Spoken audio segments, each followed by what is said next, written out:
If your daughter was an intern at the White House, how comfortable would you be with the idea of her being alone in a room with Trump? This was a question that I started asking my dad a handful of years ago, and it's always been a really difficult question for him to answer. My dad is a Christian conservative Trump supporter, and there's a lot that comes with that. If you're tuning in for the first time, this is my series where I tell a story a day talking about moments in my life that moved me away from being a Christian conservative homeschooled kid to being a full-blown leftist years and years later. So back to the question. It's a difficult question to answer, and I won't lie, it's a little bit of a gotcha. I don't really love like a gotcha question, but I think that it's valuable enough in the fact that it's very telling depending on the way that people choose to answer it. On the one hand, you could say, yeah, I would be concerned about my daughter being alone in a room with Trump, which is interesting because that shows, at least on some level, that whether or not you believe all of the many, many, many women that have come forward and talked about sexual harassment or assault that they've experienced from Trump, it at least shows that you are concerned enough that that could be a potential to your daughter if she was in that situation. Which of course leads to the question of, well, why would you ever put your backing and your support for someone that you even have an inkling of concern might be a threat towards women? Especially given the fact that he would be a very powerful leader leading a country where half of the people in that country are women.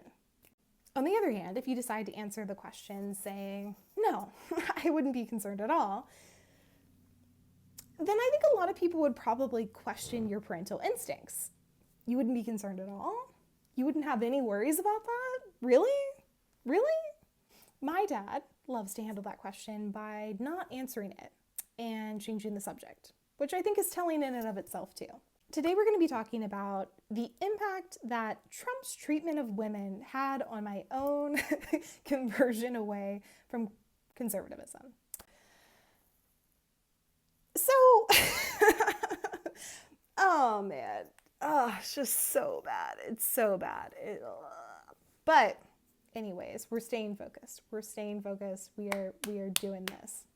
So I grew up in a very Christian conservative family, but my church that I went to and the belief systems of the people that I was around up until I went into college was never anti-women. Like, that was never a foundation of the type of Christianity that I was brought up in.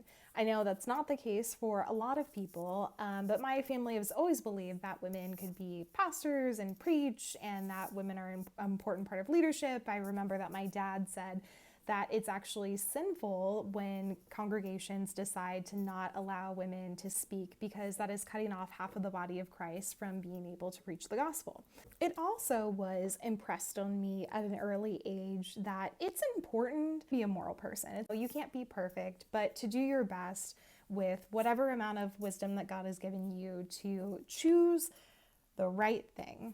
And I don't think I could ever make enough videos, don't think I could ever explain this enough to ever really emphasize how distressing it is still, honestly, still now, and how distressing it has been throughout the entire time that Trump has been a political figure, to see people who profess to be Christians, profess to believe in Jesus, profess all of these things, bend over backwards to try to justify this horrific man. Like, it like honestly breaks my heart. Like, it's honestly like so genuinely hard to see. And the thing that's interesting about conservatism, especially Christian conservatives, is that lines will be drawn so deeply in the sand that you feel like they could never be moved. But if a Christian conservative person hears an idea long enough, I've just watched people buckle over and like just flap in the wind their beliefs, just, like that is how it feels like to watch that, of people who hold these really strong moral objections to murder or to like violence, to all of these different things, who will really just kind of like let that go if a Republican tells them it's okay long enough. Like, genuinely, like how I have seen it, feels like I'm watching people reject the Christianity that they taught me as a child now as they're adults and I'm an adult and I'm watching this unfold. That's how it felt then. That's how it feels now. And the thing too is like so many women have come forward with allegations against Trump. And I've watched Christians time and time again just find an excuse for every single one of them. Not just that, they'll find an excuse for everything. There's always an excuse. There's always, this guy is actually not that bad. Maybe he's not like the perfect person, you know, but God can really still use him. And, you know, he might have done that thing, but actually it was like not that bad. And like the media just spins it. And like the thing that gets me right is like, what is more believable? That this man is actually just like a pretty decent dude who everyone is just against him.